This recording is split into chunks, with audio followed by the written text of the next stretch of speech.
Muy bien, como lo prometido es deuda, vamos a ir directamente entonces al mensaje que tenemos para el día de hoy. Digo, hoy es mi intención hablar del rapto de la iglesia.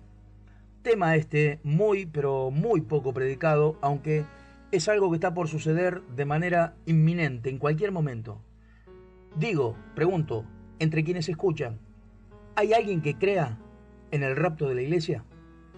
La Biblia describe un último tiempo de gran tribulación, de pestes, de hambre, de terremotos, de calamidades, de guerras, como no lo hubo ni lo habrá jamás. Y no hay ni siquiera un solo pasaje en el Antiguo Testamento o en el Nuevo Testamento que hable sobre que la iglesia pasará por la gran tribulación. ¿Sabe, amado? A mi humilde parecer, hubo dos generaciones muy afortunadas en todos los tiempos de la humanidad. Una es la que fue contemporánea de Jesucristo, la que lo vio, la que vivió con él. La gente que lo escuchó, que recibió sus milagros directamente de su mano, que estuvo caminando al lado de Jesús, comiendo con Jesús, cantando con Jesucristo. Aquellos que lo miraron a los ojos, que lo escucharon reírse, que lo escucharon hablar. Y la otra generación afortunada, a mi juicio, es la que será arrebatada. La que no pasará por la muerte, la que será transformada en un abrir y cerrar de ojos para encontrarnos cara a cara, frente a frente. Sin pasar por la muerte, nos encontraremos con Jesucristo, con nuestro Dios. Yo creo con todo mi corazón que esa generación somos nosotros. Estos son los últimos tiempos y nos toca a nosotros vivirlo. Somos la generación del rato, hermanos. Somos una de las dos generaciones favorecidas, bendecidas por Dios. Los que no pasaremos por la muerte, los que no conoceremos el sepulcro. No es muy fácil explicar este tema con una audiencia tan variada, porque del otro lado del receptor hay personas que son conocedoras del tema, hay quienes conocen muy poco y hay quienes no conocen absolutamente nada. Entonces no es un tema muy simple de hablar con una concurrencia tan variada referente al tema del conocimiento, porque si uno habla de cosas que ya todos conocen, o hay alguna gente que la conoce entre quienes escuchan, aburrimos. Y si uno dice pocas cosas, deja colgada a la gente que no sabe nada, ¿me entiende? Entonces no es un tema fácil de hablar, así que le pido por favor que me preste la mayor atención que pueda, porque el tema del que vamos a hablar es un tema muy complicado, y si no me presta atención y abre su corazón, le va a ser un poco difícil de entender. Bien, vamos a abordarlo este tema entonces en el nombre del Padre, del Hijo y del Espíritu Santo de Dios. Vamos a ir a Tesalonicenses, primera de Tesalonicenses, capítulo 4, versículo 13 al 17. Dice así: tampoco queremos, hermanos, que ignoréis acerca de los que duermen, para que no os entristezcáis como los otros que no tienen esperanza. Porque si creemos que Jesucristo murió y resucitó, así también traerá Dios con Jesús a los que durmieron en él. Por lo cual os decimos esto en palabra del Señor, que nosotros que vivimos, que habremos quedado hasta la venida del Señor, no precederemos a los que durmieron, porque el Señor mismo, con voz de arcángel y con trompeta de Dios, descenderá del cielo, y los muertos en Cristo resucitarán primero. Luego nosotros, los que vivimos, los que hayamos quedado, seremos arrebatados juntamente con ellos en las nubes para recibir al Señor en el aire, y así estaremos siempre con el Señor. Un texto muy rico, hermanos, muy fuerte. Explico esto para quienes no entienden o entienden muy poco. El texto empieza diciendo: tampoco queremos que ignoréis, hermanos, acerca de los que duermen. Cuando habla de los que duermen, está hablando de los que murieron.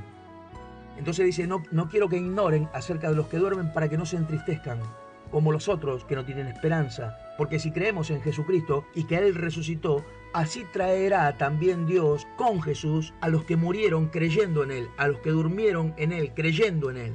Ahora digo, traerá Dios con Jesús. ¿A dónde los va a traer?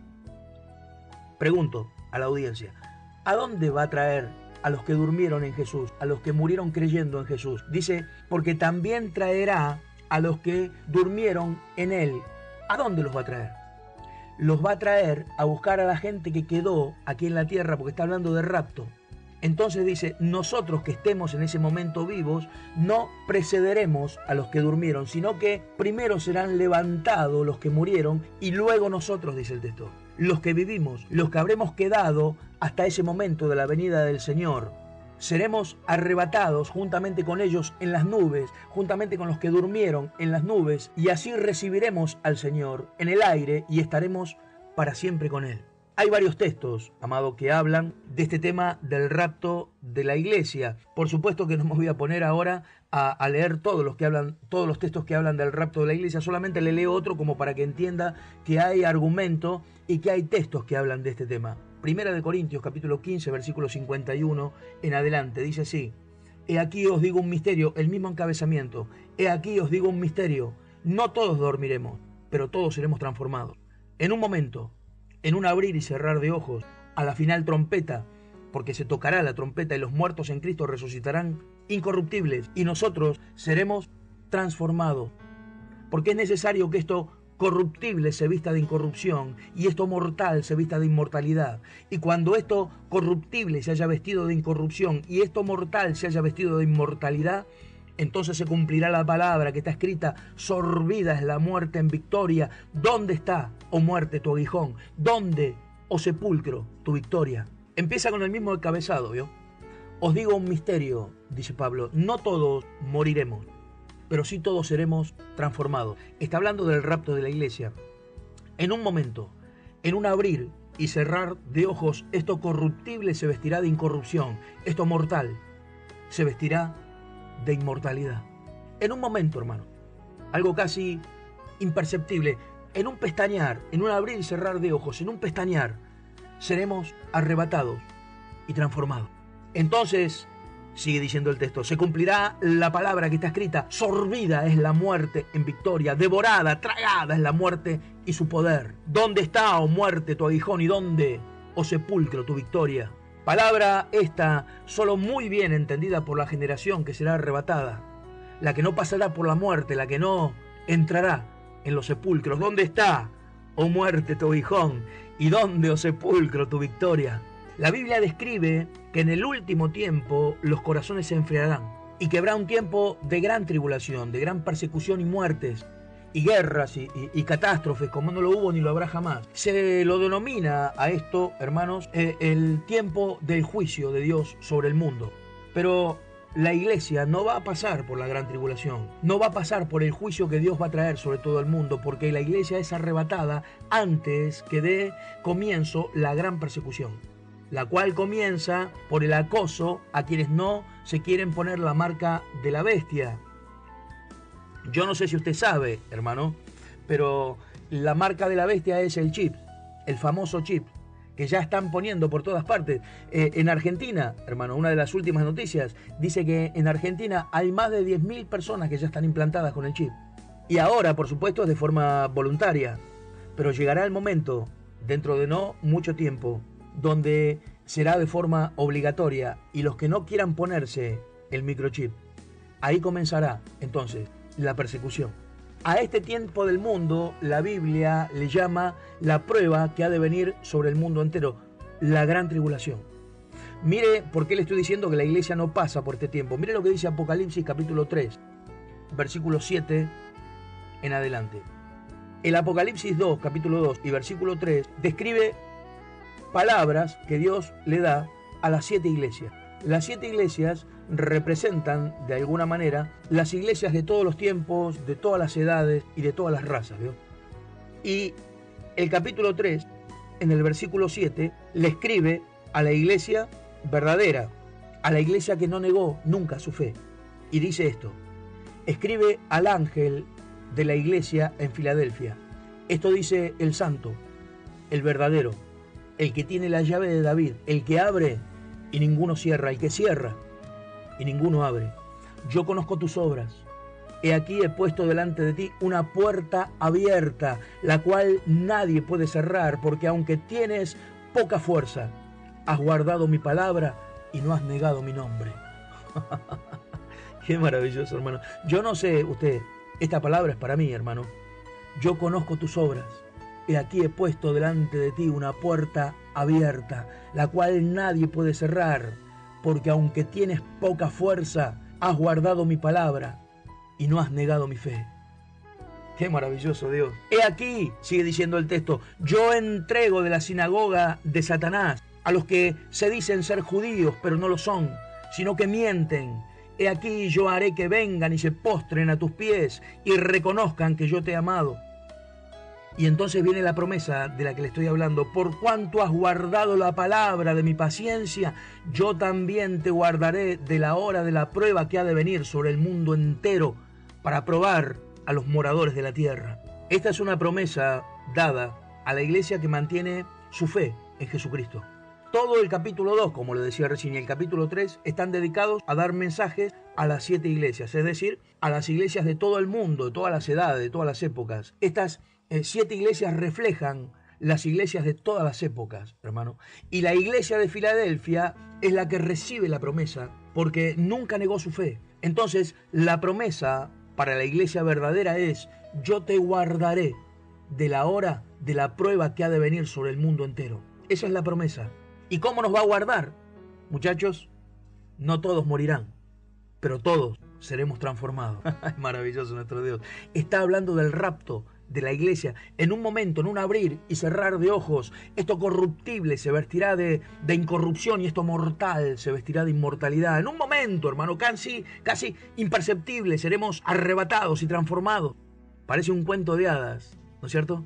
Sí, pero si no fuera porque las profecías lo corroboran, hermano, porque las profecías están cumpliéndose y están cumplidas. Si no fuera porque las profecías están cumpliéndose y están cumplidas, parecía un cuento de hadas. Sí, pero no es. Y la realidad confirma la palabra de Dios. Vamos a verlo, hermano. Mire, la Biblia dice que sucederán varias cosas antes de que este gran día llegue, y esas cosas ya están ocurriendo frente a nuestros propios ojos, ahora, en este presente. Mire, vamos a Mateo capítulo 24. Dice así: y estando él sentado en el monte de los olivos, los discípulos se le acercaron aparte diciendo: dinos, ¿cuándo será estas cosas y qué señal habrá de tu venida y del fin del siglo? Respondiendo, Jesús les dijo: mirad que nadie os engañe, porque vendrán muchos en mi nombre diciendo: yo soy el Cristo, y a muchos engañarán. Oiréis de guerras y de rumores de guerras. Mirad que no os turbéis, porque es necesario que todo esto acontezca, pero aún no es el fin. Porque se levantará nación contra nación y reino contra reino, y habrá pestes y hambres y terremotos en diferentes lugares, y todo esto será principio de dolores. Tenga esta palabrita, amado: principio de dolores, porque habrá entonces gran tribulación, cual no la ha habido desde el principio del mundo hasta ahora, ni la habrá. Y si aquellos días no fuesen acortados, nadie será salvo, mas por causa de los escogidos, aquellos días serán acortados. Recuerde también esto, amado: aquellos días serán acortados. Es de hacer notar, hermano, que sin darse cuenta, ellos, los discípulos, en ese momento le hacen dos preguntas completamente distintas. ¿Qué señal habrá de tu venida y del final del siglo, o del final de todas las cosas, o del final de los tiempos? Ellos no sabían, por supuesto, pero la venida de Jesucristo y el final de todas las cosas, o el final de todos los tiempos, son dos acontecimientos totalmente distintos, separados en tiempo y en espacio. Me refiero al tiempo histórico de la humanidad, al tiempo crono. Ellos, cuando hacen esa pregunta, no sabían que estaban preguntando dos cosas distintas. Nosotros hoy lo sabemos porque tenemos todo el consejo bíblico completo a nuestra disposición, ¿se da cuenta? Digo, es por lo que no puedo entender cómo hay tanta gente que no lee la Biblia. Todo, amado, sobre la muerte, sobre el pasado, sobre el presente, sobre la vida, sobre el futuro, todo sobre lo que sucede después de la muerte. Todo, amado, está explicado en la Biblia, y hay gente en la iglesia que no la lee. No puedo entender esto.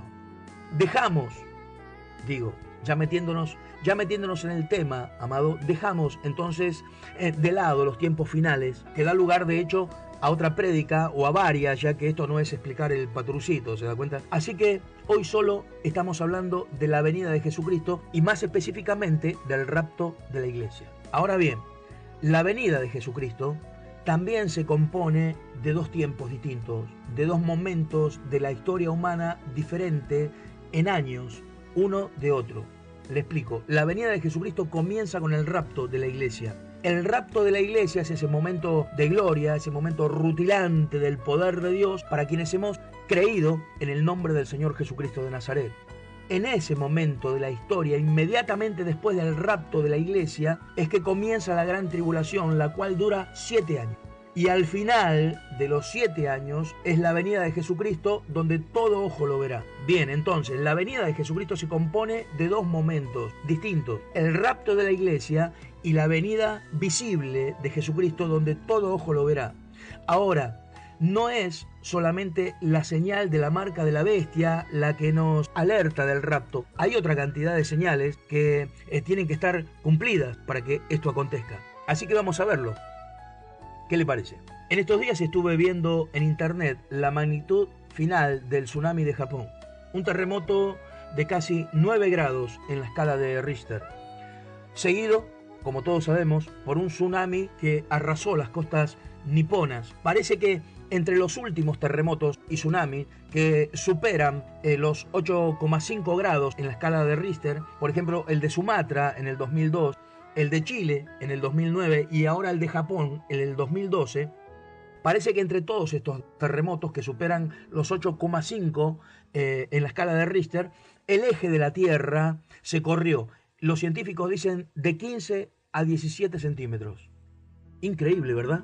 Solo con el terremoto y posterior tsunami de Japón, el eje se desplazó 8 centímetros, hermano. Y las últimas informaciones dicen que toda la isla de Japón se corrió, literalmente se corrió de su lugar casi 4 metros, hermano. Toda la isla de Japón, hermano, con una población de más de 127 millones. Nosotros somos 40, hermano, 40 millones. Más de 127 millones de personas se corrieron 4 metros por el último terremoto. Todo junto, la isla y 127 millones de personas se corrieron de un solo saque.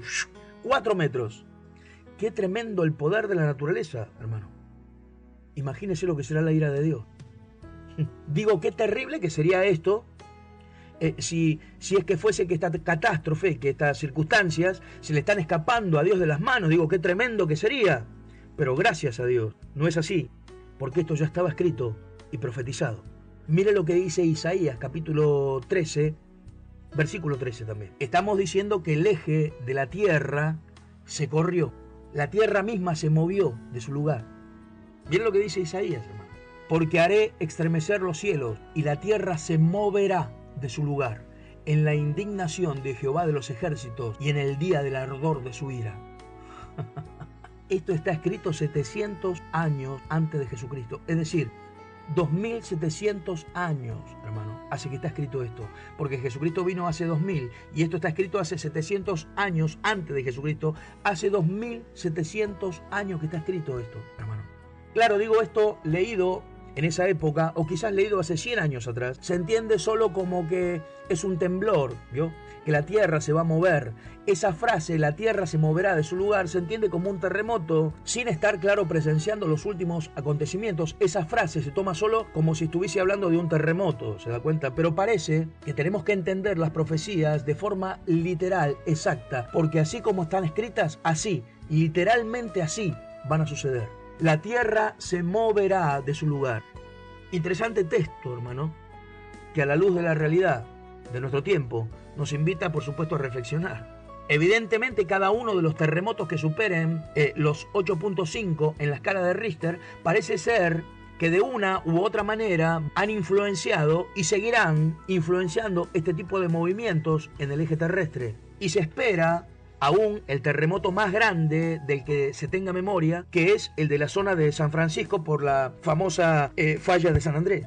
Y la tierra, dice el texto que leímos, literalmente se movió de su lugar, exactamente como está escrito. Por lo que nos dice el texto, evidentemente se seguirá moviendo, hermano, porque todo esto solamente, como decía el texto que leímos, es principio de dolor. Digo, esto que ya estaba profetizado, abrió paso también a otra profecía.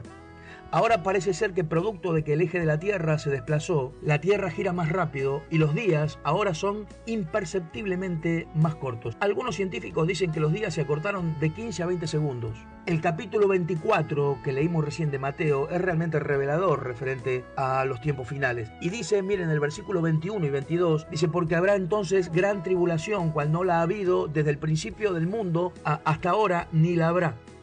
Y si aquellos días no fuesen acortados, nadie será salvo, mas por causa de los escogidos, aquellos días serán acortados. Parece que en los últimos tiempos los días serán acortados. Y parece que este proceso profético ya comenzó y va a seguir creciendo y desarrollándose. Es tremendo, hermano, pero como le digo, es evidente que tenemos que entender las profecías de forma literal y exacta, porque así, como están escritas, exactamente así se van a cumplir. Yo recuerdo que hace unos años atrás, quienes querían explicar estos textos nos decían que era que íbamos a estar cada vez más ocupados, entonces los días se nos iban a pasar cada vez más rápido, se nos iban a hacer cada vez más cortos. Parece que no tenemos que explicar las profecías bíblicas con un razonamiento humano. No tenemos que tratar de ayudar a que coincidan de alguna manera con nuestra lógica. Simplemente tenemos que observar cómo las cosas suceden delante de nuestros propios ojos, hermano, y literalmente se cumplen así como están escritas. Es evidente que habrá más terremotos, hermano, que seguirán desplazando aún más el eje de la Tierra hasta que los días sean notablemente más cortos. Porque el texto que leímos dice que habrá pestes y hambres y terremotos en distintas partes del mundo antes del fin. Así que esto va a seguir, hermano, porque como recién leímos, esto es principio de dolores. Pero lo milagroso y evidente es que el final ya empezó. Es innegable esto, hermano, que Jesucristo está a las puertas y nosotros estamos discutiendo por qué no me saludaron en la iglesia o por cosas que son realmente insignificantes. Bien, le estoy diciendo que para que la iglesia sea raptada, primero deberán estar preparadas algunas cosas. Es bien conocido por todos que la capa de ozono se dañó por el abuso que el ser humano ha hecho en el medio ambiente y que ahora el sol quema cada vez más. Pero esto no fue solo una desgracia, no fue solo una catástrofe, también ya estaba profetizado. Mire lo que dice Apocalipsis capítulo 16, versículo 8 y 9. Y el cuarto ángel derramó su copa sobre el sol, al cual le fue dado quemar a los hombres con fuego. Y los hombres se quemaron con el gran calor y blasfemaron el nombre de Dios que tiene poder sobre estas plagas y no se arrepintieron para darle gloria. Y esta profecía es evidente que ya comenzó a cumplirse. El sol ya comenzó a quemar a la gente y ni aún así las personas se arrepienten de su maldad. Por supuesto, amado, que todo esto evidentemente es progresivo. Los científicos nos dicen que la temperatura sube entre 1 y 2 grados por año, amado. Todo esto, evidentemente, es progresivo, mi amado. ¿Se da cuenta? Por ejemplo, ahora, en Buenos Aires hace comúnmente entre 35, 38, 40 grados, o sea que dentro de 10 años va a ser 50 grados, como mínimo. Quizás alguien piense del otro lado, oiga, predicador, ¿qué me quiere asustar? No, hermano. Solo lo quiero alertar, porque estas cosas no están escritas por casualidad, no es un parloteo para llenar las hojas de un libro. Esta es la eterna y profética verdad de Dios, y está cumpliéndose frente a nuestras propias narices, frente a nuestros propios ojos. Para esto es esta enseñanza. La Biblia dice que cuando veamos que todas estas cosas comienzan a suceder, es porque el cumplimiento de todo está cerca, muy cerca. No es para que nos asustemos, todo lo contrario, hermano, es para que levantemos la cabeza, erguíos y levantad vuestras cabezas, porque Jesucristo está a las puertas. Maranata, hermanos, Maranata, Jesucristo viene por nosotros. Esta es la verdadera intención, que nos alegremos, no que nos asustemos, que levantemos las manos y la mirada al cielo, hermano, porque Jesucristo está más cerca de lo que creemos. Es para que nos apresuremos a poner nuestra vida a cuenta delante de la presencia de nuestro Dios. Es para que abramos los ojos y creamos y entendamos que las profecías se están cumpliendo frente a nuestros propios ojos. Somos una de las dos generaciones afortunadas, hermanos. Somos la generación que no gustará la muerte, que no conocerá la tumba. Somos la generación que será arrebatada, hermano. La generación que se encontrará en el aire cara a cara con Jesucristo. Qué fiel que es nuestro Dios, que nos permite ver florecer la higuera antes de ser arrebatado de este mundo. Estas noticias están extraídas todas del diario La Nación, de la página de internet del diario La Nación. Mire, le digo otra. El gran río Éufrates, hermano, se está secando. El río perdió 144 kilómetros cúbicos de agua en los últimos 7 años. Actualmente, dice la noticia, posee la tasa más alta de pérdida de agua subterránea del mundo. Sería tremendo, hermano, que esto solo fuera una catástrofe. Pero resulta que esto también ya está profetizado que sería así. Mire lo que dice Apocalipsis 16:2. Qué maravilloso es nuestro Dios, amado. El sexto ángel derramó su copa sobre el gran río Éufrates, y el agua de este se secó, para que estuviese preparado el camino para los reyes del oriente. Por el cauce seco del río está profetizado que vendrán los ejércitos que enfrentarán a Israel. Por el cauce seco del río, hermano. El río se está secando. Esto que le digo es muy simple de corroborar, hermano. Entra en internet, mire, y ponga estado actual del río Éufrates, y ahí le va a salir una chorrera de información, hermano. Estaba leyendo en las noticias en internet, porque no miro noticieros, yo miro lo que yo quiero ver, ¿me entiende lo que digo? Entonces estaba viendo la cantidad de efectivos que tiene el ejército chino, porque la Biblia dice que el número de los soldados que vendrán por el cauce del río serán 200 millones. 200 millones, nosotros somos 40 millones. 200 millones de soldados, hermano. Y uno siempre pensó que eso sería una coalición, no sé, la mitad del mundo, para llegar a juntar esa cantidad de efectivos, de soldados, ¿se da cuenta? Estaba viendo la población actual de China. Mire, le digo este número, hermano. La población actual, hoy, 1.400 millones, hermano, de personas. Nosotros somos 40 millones. 1.400 millones de personas son los chinos, hermano. Y ellos dicen que en caso de guerra podrían disponer de un ejército de más de 400 millones de soldados.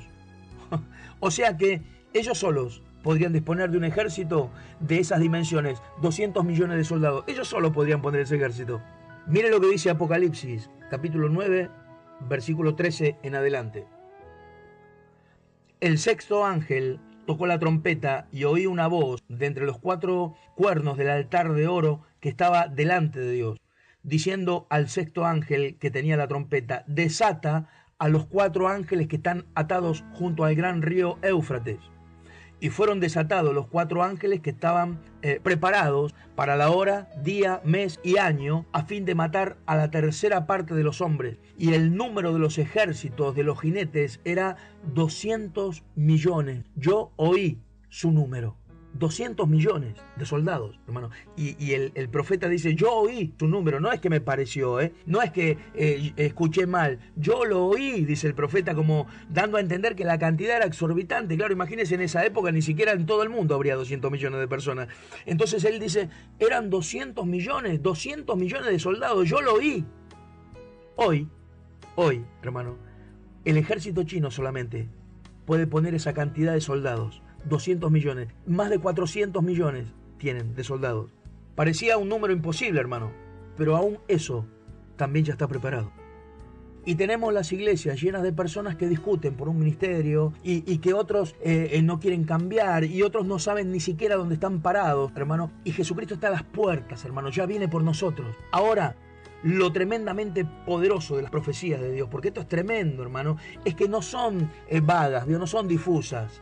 Dice específicamente: los días se van a cortar, la tierra, el globo se moverá de su lugar. No dice, sí, va a haber mucho calor y no sé dónde va a salir, pero no, dice directamente: el sol va a quemar. No dice algún río se va a secar, no, dice directamente: el río Éufrates se va a secar. Mire lo que dice, ya termino, hermano, yo termino con esto porque no quiero aburrirlo. Mire lo que dice Primera de Tesalonicenses. Le leo Primera de Tesalonicenses para que ya vayamos definiendo y terminando con el tema de hoy. Primera de Tesalonicenses 5:1 dice así: pero acerca de los tiempos y de las ocasiones no tenéis necesidad, hermanos, que yo os escriba, porque vosotros sabéis perfectamente que el día del Señor vendrá así como ladrón en la noche, que cuando digan paz y seguridad, entonces vendrá sobre ellos, dice el texto, no sobre nosotros, sobre ellos destrucción repentina, como en los dolores de parto de la mujer encinta, y no escaparán. Mas vosotros, hermanos, no estáis en tinieblas para que aquel día os sorprenda como ladrón. Nosotros no tenemos los ojos cerrados. Por supuesto que no sabemos exactamente el día, por supuesto que no sabemos exactamente la hora, pero no tenemos los ojos cerrados. Sabemos que en cualquier momento puede llegar a pasar. Ese día no nos sorprende a nosotros. Ya estamos alertados de que en cualquier momento pasa, porque estamos viendo lo que está sucediendo, amado. No cierre los ojos, no se deje engañar. No mire lo que le quieren enseñar, mire lo que Dios le quiere mostrar. Mire lo que Dios está profetizando, mire lo que se está cumpliendo delante de nuestros propios ojos. Dios. Le leo este último texto y ya termino. Mateo capítulo 24, 32. Dice, de la higuera aprended la parábola. Cuando ya su rama está tierna y brotan las hojas, sabéis que el verano está cerca. Así también vosotros, cuando veáis todas estas cosas, conoced que está cerca a las puertas. De cierto os digo que no pasará esta generación hasta que todo esto acontezca. El cielo y la tierra pasarán, pero mis palabras no pasarán. En este texto, la higuera simboliza a Israel y el verano es el símbolo de Jesucristo. Entonces está diciendo, de Israel aprendan, cuando lo vean florecer, sepan que Jesucristo, el verano, está a las puertas. De cierto os digo que no pasará esta generación. Amado, Israel perdió su privilegio de nación en el año 33 de nuestra era. Después de la muerte y resurrección de Jesucristo, él ya había profetizado que Israel iba a ser completamente arrasado y que no iba a quedar piedra sobre piedra. Y eso fue exactamente lo que sucedió. Y en el año 33 de nuestra era, Israel fue completamente arrasado y perdió su privilegio de ser nación soberana. ¿Me entiendes lo que digo? Y ese privilegio lo volvió nuevamente a tener el 14 de mayo exactamente del año 1948. Ahora, en nuestra era contemporánea, fue vuelto nuevamente a ser nación Israel. Y la Biblia dice, cuando veáis a Israel florecer, Israel volvió a florecer en el año 1948.